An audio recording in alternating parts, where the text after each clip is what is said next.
السلام علیکم، میں ہوں عامر خاکوانی۔ اپنے فیس بک اور یوٹیوب چینل میں آپ کا خیر مقدم۔ کیا تحریک انصاف کو سپریم کورٹ سے کوئی ریلیف مل پائے گا؟ قاضی فائز عیسیٰ کا رویہ کیسے رہا؟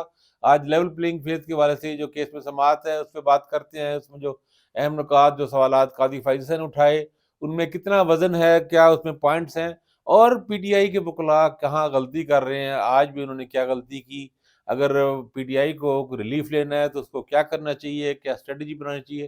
آج کے بلاگ میں ہم اس پہ بات کرتے ہیں۔ جو نئے دوست دیکھ رہے ہیں چینل، ویڈیو چینل دیکھ رہے ہیں، ویڈیو دیکھ رہے ہیں، ان سے ریکویسٹ ہے کہ چینل کو سبسکرائب کریں، اپنے دوستوں اپنے حلقوں میں متعارف کریں، اپنا فیڈ بیک دیا کریں۔ میں کوشش کرتا ہوں کہ کمنٹس کے جواب دوں۔ آج جو سماعت، چونکہ اب لائیو سماعت ہو رہی ہوتی ہے تو اس میں ظاہر ہے بہت چیزیں مزید سمجھنے کا، لوگوں کو دیکھنے کا موقع مل رہا ہے۔ میں سچی بات تو یہ کہنا چاہیے کہ قاضی فائز عیسیٰ صاحب، چیف جسٹس آف پاکستان، ان سے ہم سب کو بہت زیادہ توقعات ہیں، تھیں اور رہیں گی۔ تو ان کا رویہ کوئی ہمدردانہ نہیں ہے پی ٹی آئی کے لیے۔ کافی انہوں نے ایک ٹف ٹائم دیا پی ٹی آئی کے وکلاء کو، وکیل خاص طور پہ جو لطیف کھوسہ تھے آج۔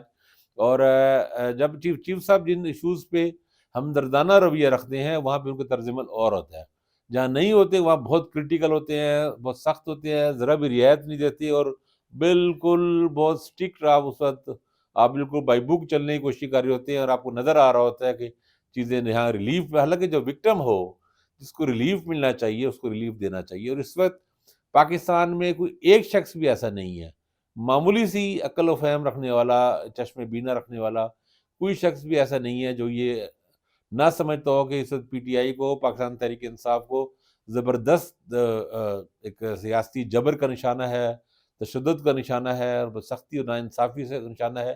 اور جو آئینی ادارے جسے ہم الیکشن کمیشن آف پاکستان بھی جن میں شامل ہے، وہ بالکل انتہائی بائسڈ ان کا رویہ ہے، متعصبانہ، یک طرفہ، ون سائیڈڈ اور سخت قسم کا شدید اینٹی پی ٹی آئی رویہ، یہ ہر ایک کو نظر آ رہا ہے، اور بار بار، اور اتنی واضح چیزیں ہیں کہ اس کے لیے کوئی ماہر ہونا ضروری نہیں ہے، یا کوئی ایویڈنس ایسی نہیں ہے کہ صرف کوئی بڑا انویسٹیگیٹو رپورٹر یہ بات جانتا ہو۔ ہر کوئی یہ صاف جانتا ہے کیا ہو رہا ہے، کیا کھیل کھیلا جاتا رہا ہے۔ تو وہاں پہ سپریم کورٹ کو ہمدردانہ رویہ رکھنا چاہیے، جو آج نظر نہیں آیا بینچ میں، خاص طور چیف جسٹس پاکستان کا۔ پھر یہ جب یہ ایک سیاسی ایشو ہے، بنیادی طور پہ سیاست ہی ہو رہی ہے نا، الیکشن سے ریلیٹڈ چیزیں ہیں، اور اس میں اور سیاسی وجوہات کی بنا پر بھی تحریک انصاف کے ساتھ ایسا ہو رہا ہے، ان کے امیدواروں کو نائل کیا جا رہا ہے، کاغذات نامزدگی جمع نہیں کرائے دیے جاتے رہے، اور باقی سب چیزیں ہیں، یہ بیسیکلی سیاست کی وجہ سے ہی ہیں۔ تو اگر وہ کوئی بات کرتے ہیں تو چیف صاحب کہتے ہیں آپ یہاں پہ سیاست کی بات نہ کریں، آپ میڈیا باہر، میڈیا بھائی اس وقت بات یہ ہے کہ سپریم کورٹ کے سامنے کوئی یہ نہیں کہ سپریم کورٹ کی لائیو ٹیلی کاسٹ ہو، لطیف کھوسہ یا پی ٹی آئی کوئی بھی وکیل آ کے جب ایسا بات کرتا ہے تو اسے ہر جگہ سنا جاتا ہے۔ ویسے بھی اب کوئی لائیو اس کے لیے کوئی سپریم کورٹ میں جا کے بات کرنے کی ضرورت نہیں ہے۔ تو لیکن جب آپ سیاسی بنیادوں پر آپ کو جبر کا نشانہ بنا جاتا رہوگا تو آپ اس کی بات کریں گے، جب کریں گے تو پھر سیاست ڈسکس ہوگی۔ یہ کوئی پیورلی کوئی سول کیس، تو کوئی دیوانی عدالت زمین و جائیدادوں کو جھگڑا تو ہے نہیں کہ صرف زمین و جائیداد پہ رکھا جائے، نہ یہ کوئی آئین کی انٹرپریٹیشن کا معاملہ ہے کہ آئینی نکتہ ہے کہ آرٹیکل فلاں کے فلاں سے ملائیں تو اس کی یہ تعبیر بنتی ہے۔ یہ اور میں سمجھ سے قاصر ہوں کہ قاضی صاحب یہ بات بار بار کیوں کرتے ہیں، وہ کیوں اتنے انسیکیور ہیں، وہ باقاعدہ طور پہ عدم تحفظ کا شکار ہے، اور ان کو لگتا ہے کہیں کہ وہ باتیں نہ ہو جائیں جو کچھ لوگوں کو ناگوار گزرے۔ چیف جسٹس آف پاکستان اگر اتنا انسیکیور ہوگا، اتنا اگر عدم تحفظ کا شکار ہوگا، اور وہ اس کی کوشش ہوگی جس طرح بس اسی ایک خاص پیرامیٹر سے باہر کیس کو نکلنے نہ جلدی جلدی بھگتا دیا جائے اس کا، تو میرا خیال ہے یہ مناسب نہیں لگ رہا تھا بات چیزیں۔ ایک بات، دوسری بات جو انہوں نے بار بار کہی، اچھا الیکشن کمیشن آپ نے رپورٹ، ایک ڈیٹیل رپورٹ پیش کی جس میں ظاہر انہوں نے اپنا ڈیفینڈ کیا اور اپنا ایک کیس لڑا، انہوں نے سارا کیا۔ اب اس میں اب یہ سارا کچھ ایک اسکرپٹ کے تحت ہو رہا ہے، اسکرپٹ کے تحت۔ اسکرپٹ کا حصہ یہ تھا کہ پہلے تو بہت سے لوگوں کو پارٹی سے ویسے الگ کر لیا جائے، ان پہ اتنا دباؤ ڈالا جائے کہ وہ پارٹی چھوڑ دیں، اور بلکہ چھوڑنے پہ نہیں، صرف کہا کہ جو لوگ پارٹی چھوڑ کے گھر بیٹھ گئے تھے ان پہ بھی نہیں، ان پہ دباؤ ڈالا گیا۔ فواد چودھری کا یہی مسئلہ ہے نا، تو دباؤ ڈالا گیا نہیں آپ استحکام پاکستان پارٹی میں شامل ہوں یا کسی بھی دوسری پارٹی میں شامل ہوں، تاکہ یہ نہ ہو کہ آپ بیٹھے ہوں اور and time per P T I کے امیدوار بن جائیں۔ تو بالکل اس کو یقینی بنایا گیا۔ فواد چودھری تو پی ٹی آئی چھوڑ چکے تھے نا، اور عمران خان بھی اسے ناخوش تھے، لیکن اس پہ اکتفا نہیں کیا گیا، ان کو دباؤ ڈال کے استحکام پاکستان پارٹی میں لے جانے کی کوشش کی کہ وہ چلے بھی گئے تھے، لیکن پھر بعد میں جب پریشر بڑھا تو لیکن وہ بعد میں نہیں اس طرح ایکٹیو ہوئے، تو ان پر پریشر بڑھا، آخر وہ جیل بھگت رہے ہیں اس وقت۔ تو یہ مسائل، پہلے یہ حصہ یہ تھا۔ پھر دوسرا یہ تھا کہ کاغذات نامزدگی جمع ہی نہ کرانے دیا جائے، بہت سے لوگوں کو نہیں کرانے دیا، چھینے گئے، اس کی ویڈیوز موجود ہیں، آج جسٹس مسرت ہلالی نے بھی یہ بات کی. تو یہ اتنے زیادہ ایسی ایویڈنسز موجود ہیں کہ سپریم کورٹ اس سے کیسے روگردانی کر سکتی ہے. پھر تیسرا مرحلہ یہ ہے کہ ریٹرننگ افسر آر اوز سے ریٹرن کاغذات بہت سارے مسترد کر دیے جائیں، بڑی تعداد میں مسترد، 384 کے قریب کاغذات مسترد ہوئے، اور اس میں سارے فرنٹ لائن یہ کہیں جہاں پہ اہم کینڈیڈیٹ، اچھے کینڈیڈیٹ ہیں پی ٹی آئی کی جو سیٹیں جیت سکتے ہیں، ان سب کو نااہل کر دیا گیا.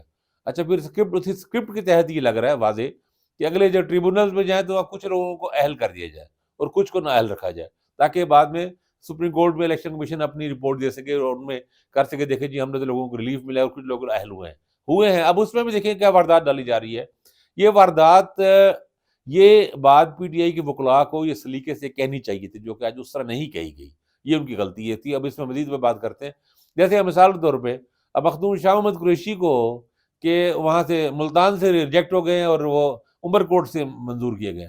اب عمر کورٹ سے مخدوم شاہ محمد قریشی کا منظور ہونے کی کیا توقع ہے، جب ملتان سے حلقہ این 150 اور 151 سے وہ کاغذات جمع کرائے. یہ دونوں سیٹیں مخدوم شاہ محمد قریشی جیت سکتے ہیں.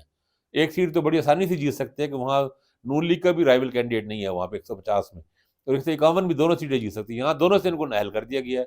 اچھا پھر ان کے بیٹا بیٹی کو بھی وہاں ان کو تینوں کو وہاں پہ عمر کورٹ سے اہل کر دیا. عمر کورٹ سے ایک نے الیکشن لڑنے، تینوں سے لڑنا نہیں ہے. اور عمر کورٹ سے میں نے کل بھی یہ سوال اٹھایا تھا پرسوں ولاگ میں کہ وہی شاہ محمد قریشی ہے، وہ عمر کورٹ سے اہل ہو گیا ہے تو یہ ملتان سے نہ اہل کیوں ہے؟ کوئی اس کی ریزن ہونی چاہیے نا. ایک ہی بندہ ہے، ایک صوبے میں جا کے اس کی شرائط بدل جاتی ہیں، وہ شخصیت بدل جاتی ہے. ایسا نہیں ہے، دانستہ کیا جا رہا ہے. کسی کینڈیڈیٹ کو اگر لوگوں نے ایک زیادہ میں کرائے ہوئے ہیں تو اس جگہ سے کرایا جائے جہاں کمزور حلقہ ہو اس کا، وہاں سے اہل کر دے. جو اس کا اسٹرانگ حلقہ ہے وہاں سے اہل کر دے تاکہ وہ سیٹ نہ جیت سکے. یہ بات بڑی ٹیکٹیکل طریقے سے ہو رہا ہے.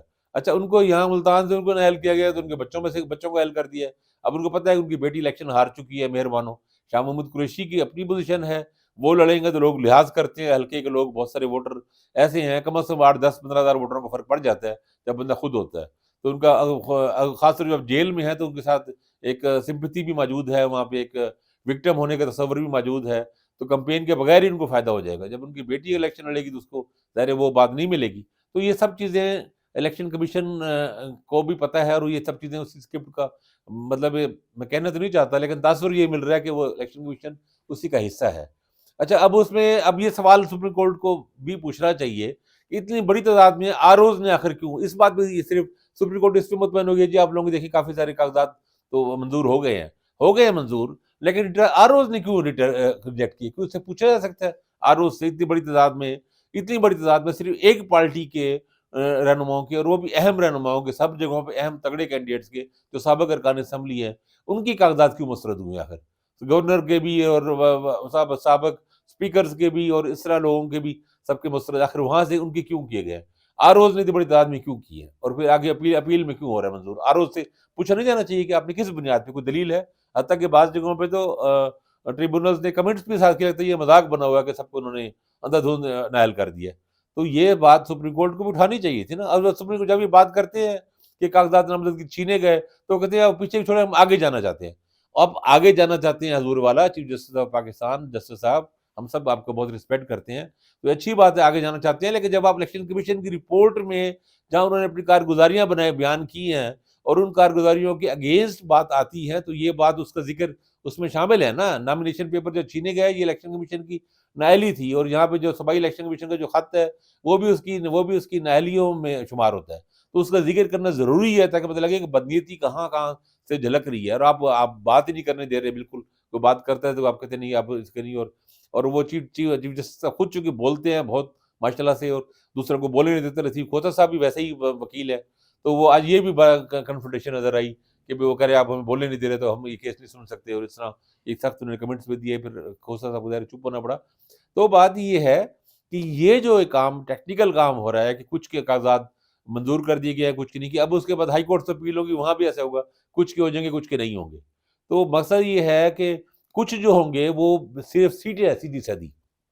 اگر 20-30-40 سیٹیں، 35-40-50 ایسے کینڈیڈیٹس کو جو سیٹیں جیت سکتے ہیں ان کو اگر نااہل کر دیا گیا تو اس سے بہت فرق پڑتا ہے. اس سے وہ سیٹیں ہی ماری جائیں گی. وہاں جو فرق پڑے گا وہ 20-30 ہزار ووٹوں کا فرق یقینی پڑے گا. اور 20-30-40 ہزار ووٹوں کے فرق کا مقصد یہی ہوگا کہ آپ الیکشن ہار جائیں گے، سیٹیں ہار جائیں گے. وہ جہاں نیک ٹو نیک فائٹ ہو، کلوز فائٹ ہو، وہاں